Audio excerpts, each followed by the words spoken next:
Assalamualaikum warahmatullahi wabarakatuh. Tentunya puji syukur kehadirat Allah Ta'ala, Tuhan Yang Maha Kuasa. Berkat limpahan taufik hidayahnya, inayahnya, kita semua bisa hadir di sini dalam keadaan selamat, semoga tambah sehat. Yang kedua, salawat serta salam tetap tercurahkan pada Nabi besar Muhammad Sallallahu Alaihi Wasallam. Yang ketiga, disampaikan terima kasih kepada Bapak Ibu hadirin yang tidak bisa kami sebutkan namanya satu persatu dari manapun karena kami belum tahu betul. Namun kami kenalkan, nama saya Sugiantoro, asli Mojokerto. Kebetulan hadir di sini untuk memberikan pencerahan pada masyarakat tentang pentingnya kesehatan itu dengan tema yaitu untuk mengatasi sakit jantung, kolesterol tinggi, saraf kejepit maupun penyakit-penyakit lainnya. Namun sebelum itu kami kenalkan, saya selaku pimpinan Depo Manggata Mojopahit, yang artinya depo itu tempat, Manggata itu merupakan tanaman yang ada di masyarakat yang sulit untuk dimatikan. Ada yang tahu apa itu rumput manggata? Belum ada yang tahu, tapi sebenarnya pada tahu. Cuma belum paham namanya saja. Kalau boleh kita menggunakan bahasa dari Yunani atau bahasa Latin, itu namanya Cyperus rotandus. Kalau di tempat saya rumput teki. Sama dah Bapak Ibu? Nah, di mana rumput teki ini rumput yang paling sulit untuk dibasmi. Betul enggak Bapak Ibu? Karena dia di atas berdiri sendiri, tapi di bawah adalah berjaringan. Paling ruwet mematikan rumput teki itu. Karena apa? Dari kecil saja itu bisa tumbuh hidup kembali. Ada 3 rumput yang sulit dibasmi atau tanaman itu. 1 teki, 2 ilalang, yang ketiga itu serut. Ada yang tahu pohon serut? Tahu ya. Rumput teki ini ada umbinya. Lah umbi itu lo disebut umbi manggata atau umbinya rumput teki. Rumput teki itu memiliki kelebihan tadi, salah satunya dia itu tumbuhnya secara vegetatif, tidak generatif. Artinya dia berkembang ke sisinya, semakin lama semakin banyak, semakin meluas. Dan dari semua itu ada akarnya yang dari satu ke satu sambung terus. Satu halaman itu semua menyambung. Sehingga ada kekuatan secara filosofis, orang sakit tatkala itu sakit dan mengkonsumsi namanya umbi manggata atau umbi daripada rumput teki, insya Allah akan sembuh dan usianya panjang. Contoh lagi, rumput ilalang. Sudah tahu kan rumput ilalang? Itu juga sama, berjaringan. Bagi orang yang darahnya mengental, itu kalau direbuskan rumput akarnya rumput alang-alang, itu darahnya jadi encer, kolesterol tinggi. Kalau direbuskan alang-alang juga sama. Terus pohon serut pun sama. Pohon serut itu bisa usianya lebih dari 200 tahun. Cukup panjang. Orang kena besi, orang kena duri, tatkala itu masuk ke tubuh seseorang, sulit diambil, terus ditetesi dengan getahnya serut, maka durinya akan keluar.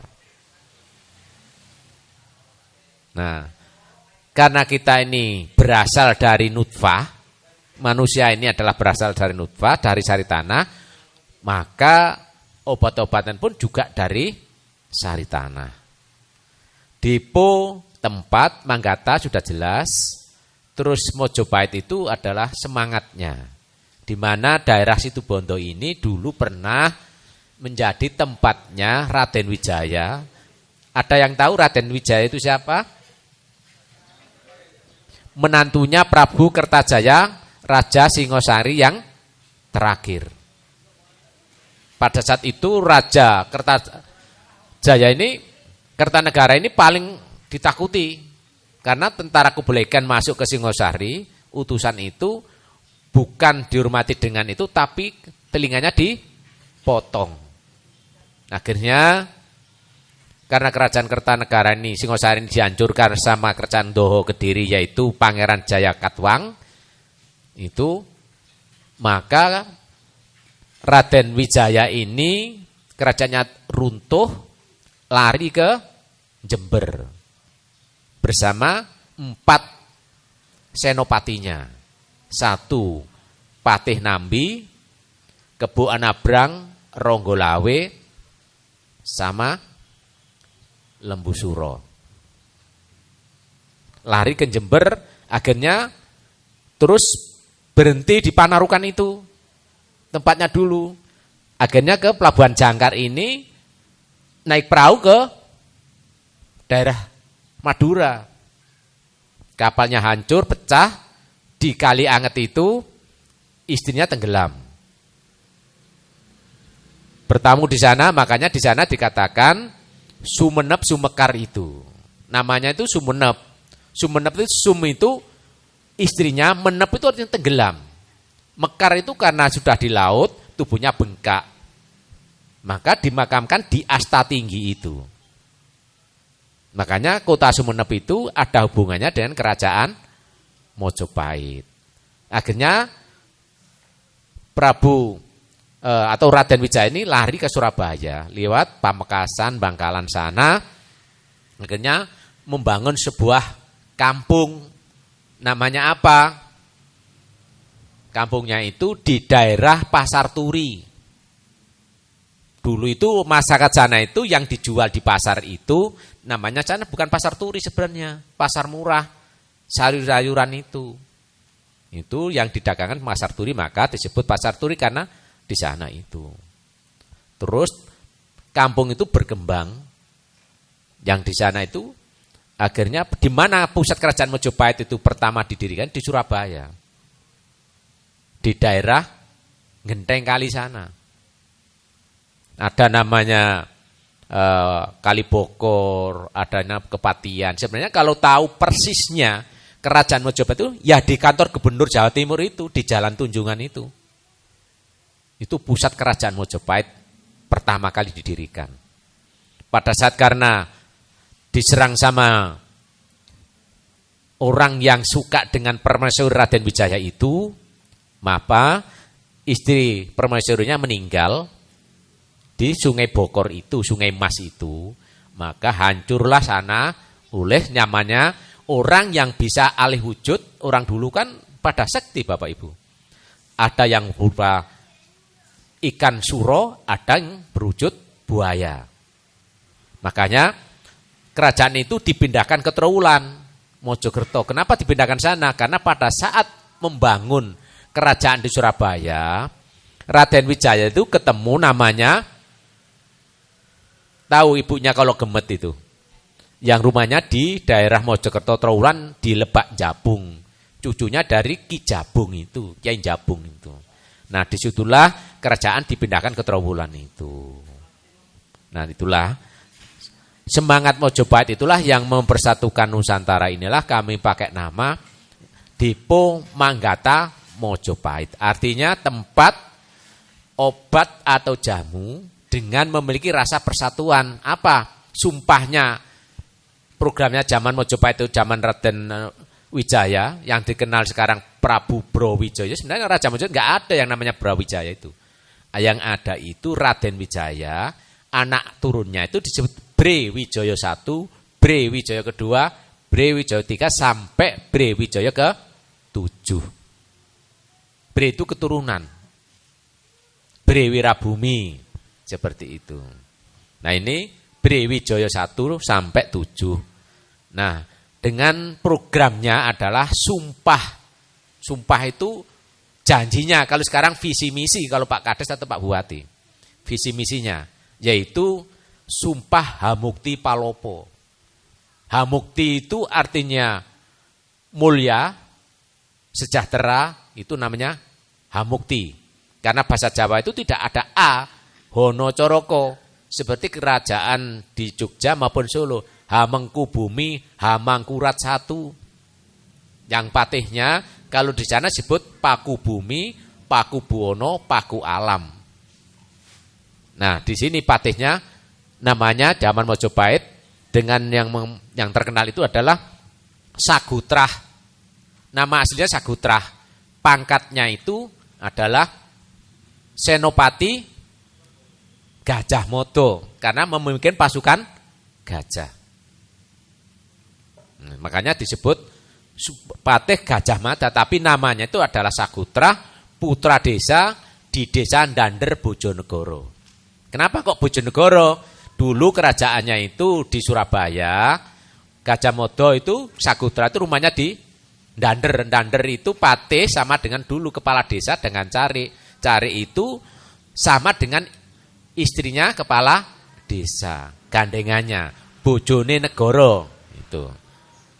Seperti Jakarta. Jakarta itu anak cucu keturunan dari Brawijaya yang kelima, memiliki 5 saudara. 1 ada di Sunda Kelapa di Jawa Barat, yaitu Pangeran Jayakarta. Terus ada yang di Sulawesi di Luwu. Ada yang di Papua, Raja keempat, keturunan anak yang keempat, akhirnya disingkat Raja Ampat. Itu saudara ada 5. Kerajaan Mojopahit sampai di benua Afrika, di Madagaskar. Cukup jauh, makanya kalau Bapak Ibu yang pernah ke sana, ke Thailand itu, sama persis dengan di sini. Perkampungannya juga dikelilingi oleh bambu-bambu dan pola makannya, rumahnya, bahasanya, aksaranya, candinya sama dengan di tanah Jawa ini. Di sana pasar masih bisa bahasa Jawa Bapak Ibu. Memang nenek moyangnya dari sini karena pejabat dulu dikirim ke sana itu. Sekilas bahwa itulah kerajaan Mojopahit. Kenapa saya hadir di daerah Jember, Bondowoso, Situbondo ini? Karena ada sejarahnya, kilas balik atau namanya refleksi kejadian kerajaan Mojopahit dulu. Kenapa kok Jember? Jember itu jembar. Orang Madura bahasanya Jember dan jembar itu kan sama. Itu. Kalau Situbondo memang ada pangerannya, Pangeran Situbondo. Saya kira Bapak Ibu lebih tahu siapa yang membunuh Pangeran Situbondo, yakni putranya Mbok Rondo yang namanya Joko Jumput dengan menggunakan senjatanya apa Bapak Ibu? Pecut Gembolo Geni itu. Ini sejarahnya berdirinya Kadipaten Situbondo. Namun Situbondo dulu bukan di sini. Di mana? Di Besuki itu. Terus dipindahkan ke sini sama Belanda itu karena ada beberapa PG. Di sini kan ada sekitar 4 PG Bapak Ibu. PG Sembagus, Panji, Wringinanom sama Besuki itu. Ini gambarannya ada seperti itu. Kerajaannya aslinya kadipatennya ada di Besuki dulu itu. Terus perubahan-perubahan zaman itu akhirnya dipindah di daerah sini, di daerah Sumberkolak di Panarukan ini. Karena memang Panarukan itu ada sejarah. Untuk daerah Indonesia Timur, Nusantara Tengah Timur itu untuk naruh upeti. Kalau sekarang pajak dulu itu kalau istilahnya zaman Mojopahit itu ada asok, blondong, bulu bekti, pangareng-areng. Yang di bawah itu ya hasil bumi, mas-masan, perempuan cantik. Ditaruh di Panarukan itu. Panarukan itu artinya naruh. Tempatnya setor. Itu, makanya disebut Panarukan naruh itu. Sampai sekarang ada. Zaman Mojopahit masih ada di situ. Pelabuhannya itu 11 km pelabuhan di Situbondo ini. Kami pernah napak tilas pelabuhan Mojopahit yang ada di sini. Makanya di situ ada mercusuar yang dibangun oleh Portugis, orang Portugal. Ada petinggi tentara Portugal yang meninggal di daerah mana? Panarukan itu, Bapak sekalian. Makanya sebenarnya kalau dikaji sangat dalam, Mojokerto dan Situbondo itu sangat erat. Jatuhnya Kerajaan Singosari, Pangeran Raden Wijaya lari ke daerah Jember, ke daerah Bondowoso dan Situbondo. Cukup lama di sini itu. Makanya terus Pelabuhan Jangkar itu punya alur seperti itu, Pak sekalian. Itulah gambaran sekilas kenapa kita menggunakan Dipo Manggato Mojopahit. Sudah kenal Bapak Ibu, sudah tahu ya sedikit itu ya tentang Dipo Manggato Mojopahit ya. Nah, terus kami kenalkan Bapak Ibu sekalian bahwa orang sakit itu disebabkan oleh 3 hal. Sakit apapun.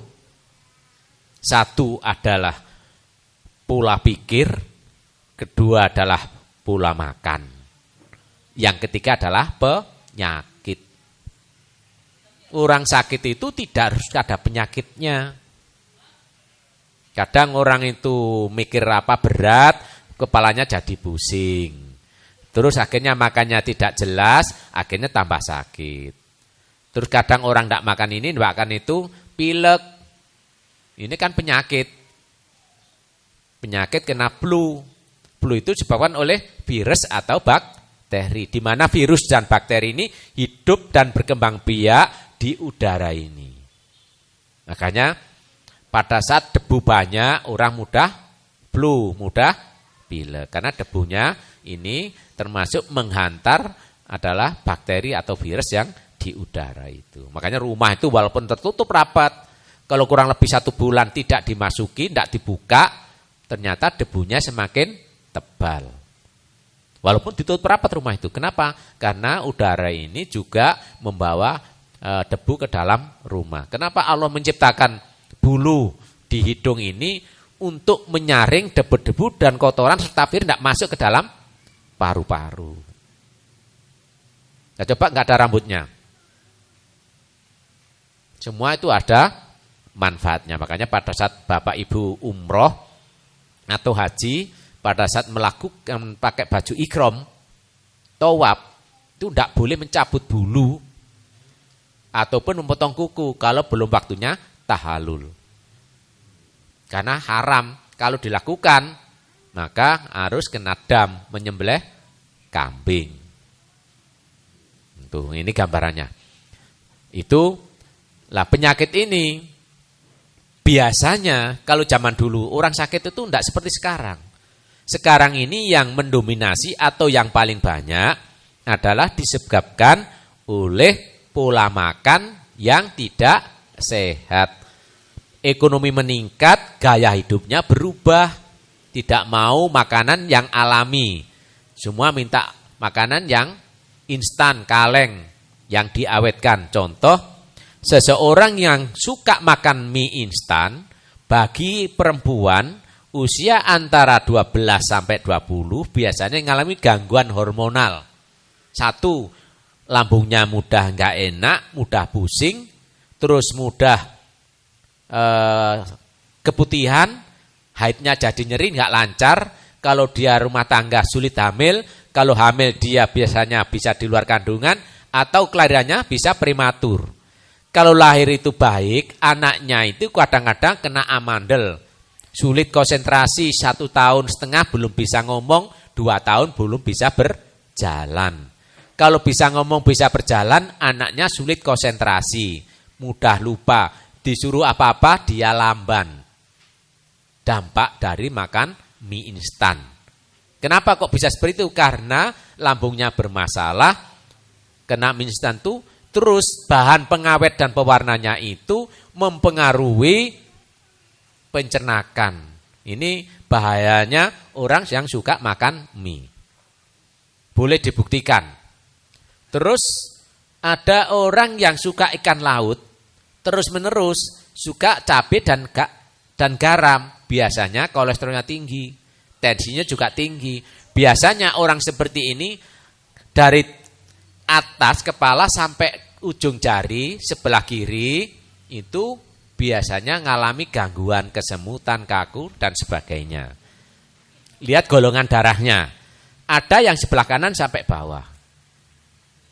Terus orang itu matanya kabur. Kenapa? Karena kolesterol itu yang menyumbat di saraf mata. Orang yang kakinya kaku, geringgingan, tangannya ini maupun dingin, itu juga sama. Karena kolesterol tinggi. Orang kena gangguan jantung, itu disebabkan oleh dua hal selain penyakit. Kalau jantungnya bengkak karena gas lambung, karena asin dan cabai. Tapi kalau ada penyumbatan pembuluh darah di jantung, di vaskulernya, itu biasanya karena kolesterol. Lah kolesterolnya ini biasanya didapat dari satu umbi-umbian atau kacang-kacangan, serta makanan yang banyak mengandung lemak. Contoh umbi-umbian itu adalah ketela pohon, ketela rambat, talas, gembili, bentul, dan sejenisnya, tanaman yang buahnya di dalam tanah, bukan di bawah tanah. Di dalam tanah, kalau di bawah tanah masih ada tanah sampai dalam sana, tidak mungkin. Tanah itu kan ada lapisan atas, lapisan bawah, dan ada perut bumi, seperti itu. Terus kalau yang dimakan kacang-kacangan, bisa kacang hijau, kacang kedelai yang berwujud pada tahu, tempe, keripik tempe. Kalau kacang hijau bisa berupa roti, termasuk kerupuk ini juga ada. Kerupuk ini berasal dari tepung tapioka dan terigu. Kalau orang makan kerupuk saja, maka kenapa kok tangan saya, padahal saya tidak makan ikan apa-apa, makan kerupuk. Nah ini sering seperti itu. Orang mudah lupa bukan pikun, bukan karena faktor usia, tapi karena kolesterol tinggi yang menyumbat pembuluh darah di otak. Saraf-saraf otak tidak teraliri oleh oksigen dan nutrisi, darahnya nggak masuk. Makanya disuruh berpikir, mudah ngantuk. Terus kalau suruh pikir kalau sekolah, suruh ngitung matematika, males. Suruh menghafalkan, dibaca berkali-kali, mudah lupa. Dan lupa ini tidak pandang bulu, baik usia anak-anak maupun orang dewasa. Bagi orang yang kolesterol tinggi, biasanya sholat 4 rakaat saja, itu kadang lupa 3 rakaat dikira 4 atau bisa 5 rakaat. Kalau baca surat juga sama, 4 rakaat, surat pertama tadi apa ya, surat kedua udah lupa. Ini gimana? Terus kalau enggak urusan sholat, naruh kontak saja juga lupa. Topi dipakai cari kemana-mana. Ini sering seperti sandalnya jatuh enggak terasa. Ini gangguan daripada dampak daripada kolesterol tinggi. Atau orang itu telinganya menenging, matanya kabur. Kabur itu disebabkan oleh 3 hal. Satu, katarak itu karena pengaruhnya dari gula tinggi, gula darah yang tinggi, kolesterol tinggi, atau gangguan dari asam urat itu. Silinder minus plus glukoma. Ini juga ada hubungannya asam urat dan kolesterol. Bedanya asam urat itu tidak berani dingin, kalau kolesterol tidak berani panas. Contoh, minyak itu berasal dari lemak, kandungannya kolesterol. Kalau dipanaskan jadi encer. Lemak pun sama. Kalau dipanaskan juga encer. Bapak Ibu paham tentang kaldu, bakso, soto, rawon. Itu kalau dipanaskan, lemak-lemak itu jadi cair. Tapi kalau didinginkan jadi menggumpal. Kenapa kalau saya hawa dingin kok tangan saya geringgingan, leher saya kaku? Itu karena pengaruh kolesterol. Kenapa kok ini tengler kaku? Orang dulu mudah cara terapinya. Tidak pakai obat apa, bantalnya dijemur untuk tidur. Begitu bangun kok enteng. Karena kolesterol tidak berani dengan panas. Sedangkan asam urat beda. Ibu kolesterol tinggi, kalau mau bangun tidur, kalau berdiri pasti gerak-gerak dulu, tangannya digerakkan, kayak senam baru jalan enak. Kalau nggak gitu, wah bangunnya juga susah. Kalau asam urat sukanya panas, tidak suka dingin. Berbalik, untuk gerak sakit kalau diem enak, itu asam urat. Kalau digerakkan ke waku, kaki kayak ada durinya. Ini pengaruh daripada asam urat. Bapak Ibu yang suka kencing, rasanya panas, kadang namanya apa ya, kayak bahasanya anyang-anyangan itu. Tahu ya? Bukan nyeng-onyengan. Anyang-anyangan itu ada hubungannya dengan asam urat. Terus air kencingnya itu panas, warnanya kuning, itu asam urat tinggi dan kurang air minum. Itu gampang sekali. Atau berbusa, kadang-kadang badan rasanya kok kaku panas.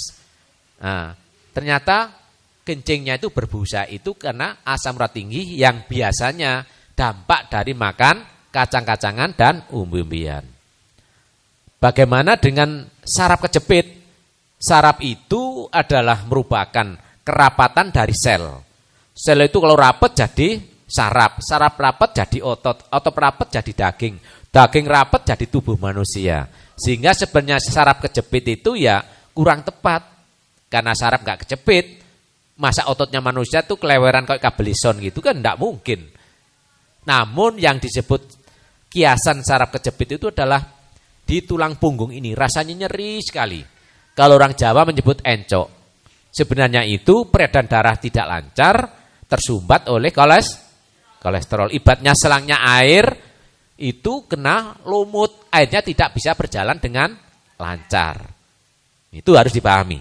Terus bagaimana dengan pengeroposan tulang atau pengapuran? Karena kolesterol itu ada di 3 tempat. Yang dicekkan Bapak Ibu di lab itu yang dikontrol hanya di darah saja. Padahal di darah itu awal seseorang makan, terus masuk ke tenggorokan, masuk ke lambung, dicampuri dengan enzim namanya empedal, air empedu itu dikoyak-koyak akhirnya jadi lunak. Nah, masuk pada usus halus, usus 12 jari, di situ ada pori-pori, maka yang sari makanan ini masuk ke darah, dikirim ke seluruh tubuh, dipompa melalui jantung. Nah, kalau kolesterol tinggi lama-lama akan bertempat di daging. Makanya kok kuaku tangan saya, lehernya ini kuaku, sudah di daging. Kalau dibiarkan nempel di persendian di tulang disebut pengeroposan atau pengapuran. Kalau difoto memang kayak keropos, tapi tulangnya tidak keropos. Kolesterol yang nempel di tulang di persendian mengering sehingga kelihatan keropos yang belakang atau di dengkul atau bahasa Jawanya apa di sini tuh? Apa? Oot. Toot ya. Dengkul bahasa Jawanya madurnya toot. Itu kok waku. Kalau digerakkan bunyi kretek-kretek itu. Tek, tek, tek. Itu karena apa? Kolesterolnya mengering. Biasanya kasus seperti ini dibawa ke dokter, disuntik uli katanya. Satu suntikan yang bagus itu kurang lebihnya 2 juta untuk satu toot itu. Satu dengkul itu. 1 bulan itu harus suntik lagi. Kalau 2-4 juta. Kalau sudah 1 tahun kurang lebih 50 juta. Cukup mahal. Ya kalau sudah motor ganti uli di bengkel. Ini enggak. Tapi tidak sembuh, hanya menghilangi nyeri, itu bersifat sesat dan tidak bisa berlaku terus-menerus. Yang benar bagaimana?